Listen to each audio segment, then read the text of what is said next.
बहुत बड़ी खबर सामने आ रही है। पटना का 10 सर्कुलर रोड यानी पूर्व मुख्यमंत्री राबड़ी देवी का आवास एक बार फिर से सूबे की राजनीति का अखाड़ा बन गया है। मामला लालू प्रसाद यादव और राबड़ी देवी की सुरक्षा व्यवस्था में हुए बदलाव से जुड़ा है, जिस पर अब आरजेडी और जेडीयू के बीच तलवारें खिंच गई हैं। सुरक्षा में कटौती से नाराज आरजेडी सुप्रीमो लालू प्रसाद यादव ने सीधे पूर्व मुख्यमंत्री नीतीश कुमार पर निशाना साधा है। लालू यादव ने मीडिया से बातचीत में साफ तौर पर कहा है कि ये सब कुछ नीतीश कुमार ही करवा रहे हैं, लेकिन लालू यादव ने इस बयान पर अब जेडीयू ने बेहद तीखा और विवादित पलटवार किया है।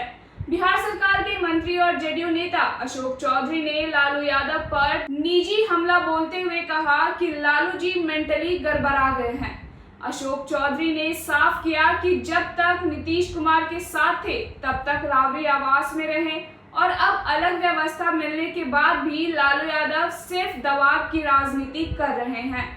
सरकार का कहना है कि सुरक्षा हटाना या बदलना किसी नेता का नहीं बल्कि सुरक्षा समिति और पुलिस विभाग का फैसला होता है। आपको बता दें कि हाल ही में राज्य सरकार ने लालू राबड़ी की Z+ सुरक्षा की समीक्षा के बाद उसमें बदलाव किया था, जिसके विरोध में दोनों नेताओं ने अपने सरकारी बॉडीगार्ड्स को वापस भेज दिया। अब हालात ये है कि राबड़ी आवास की सुरक्षा का कमान खुद आरजेडी के कार्यकर्ताओं ने संभाल ली है। इस पूरे विवाद पर मंत्री अशोक चौधरी ने और क्या कुछ कहा, आइए आपको सीधे सुनाते हैं। कल हमने देखा था आरजेडी के पेज पर दिलीप जायसवाल के एक बयान को मजाक के रूप में आरजेडी ने दिखाया था कि दिलीप जायसवाल जी कैसे कितना फेंकते हैं।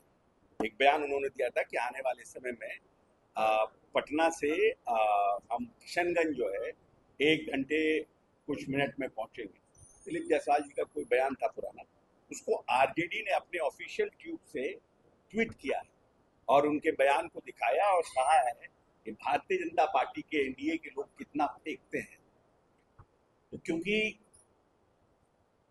आरजेडी के नेता तो उतना पढ़े लिखे हैं नहीं और आरजेडी का जो कॉन्सेप्ट है वो दूरदर्शिता वाला है नहीं, क्योंकि ये लोग तो लाठी पिलामन, लाठी घुमावन और लौंडा नाच वाले लोग हैं। इनको तो भविष्य दिखता नहीं है कि देश दुनिया कहाँ जा रहा है। अगर 15 साल अगर देश दुनिया कहाँ जा रहा था अगर इसका ध्यान रखते तो आज हमारे जो बिहार के लोग बेरोजगार हो रहे हैं और वो बेरोजगारी का दंश झेल रहे हैं वो समस्या नहीं होती। क्योंकि जब पीवी नरसिम्हा राव ने इकोनॉमी को ओपन किया और देश में विदेशी जो फंडिंग शुरू हुई उसमें हम पीछे रह गए, हमने कोई इंडस्ट्रियल पॉलिसी नहीं बनाई। और जब बाढ़ आता था तो हमारे मुख्यमंत्री लालू प्रसाद यादव जी कहते थे, और हम लोग तो जब से पढ़ते आ रहे हैं कि बाढ़ एक प्राकृतिक आपदा है और बिहार पर एक दंश है। तो लालू यादव जी की ऑफिशियल बाइट है कि बहुत अच्छा हुआ, गरीब सब बाढ़ आ गया, गरीब सब मछली पकड़ पकड़ के खाएगा। तो ये सोच वाली पॉलिटिकल पार्टी है। तो इनको कैसे समझ में आएगा कि आने वाला भविष्य क्या हमारा है और हम कैसे काम कर रहे हैं। अभी जो रेलवे का वेबसाइट है, रेलवे ने अपने जो वेबसाइट पर डाला है वो डाला है Varanasi, the proposed Varanasi Siliguri high speed rail corridor is a major bullet train project. Once completed, it will connect Varanasi to Siliguri in 2 hours 55 minutes. ये रेलवे के ऑफिशियल सोशल मीडिया अकाउंट पर है। तो आप समझिए कि ये बुलेट ट्रेन तो निश्चित रूप से जो दिलीप जायसवाल जी कह रहे हैं कि हम 1 घंटा कुछ मिनट पे किशनगंज पहुंचेंगे, तो ये नहीं है कि वो मजाक कर रहे हैं, लेकिन किस तरह से प्रोजेक्ट आरजेडी के लोग कर रहे हैं दिलीप जायसवाल के बयान। ये मजाक देखिए कितना फेंकता है भारतीय जनता पार्टी एनडीए के लोग, इस तरह से प्रोजेक्ट कर रहे हैं बिहार की जनता को दिखाना, क्योंकि इनके पास विजन नहीं है।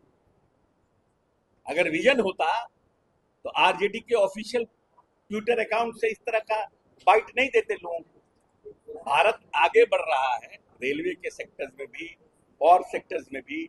हम अभी मिडिल ईस्ट क्राइसिस से थोड़ा इकोनॉमी हमारी कमजोर हुई है, ये बात सत्य है, लेकिन तब भी हम 10वें नंबर से 6ठे नंबर 4थे नंबर पर गए थे, 6वें नंबर पर आए, फिर तैयारी कर रहे हैं, संघर्ष करेंगे और आगे बढ़ेंगे। ऐसा नहीं है कि सिर्फ हिंदुस्तान ही मिडिल ईस्ट क्राइसिस से, इकोनॉमी से परेशान है, और भी बहुत से देश परेशान है। लेकिन जो पॉलिटिकल पार्टी का कितना पॉलिटिकल बैंकरप्सी है, ये इसी बात से प्रमाणित होता है।